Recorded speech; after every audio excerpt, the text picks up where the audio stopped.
corações me esqueceram como morto, e tomei-me como um vaso espedaçado.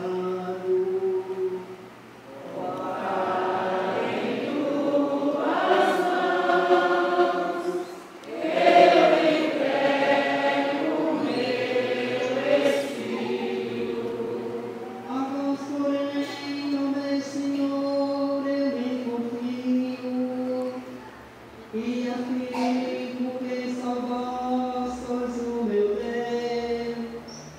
Eu entrego em vossas mãos o meu destino. Libertai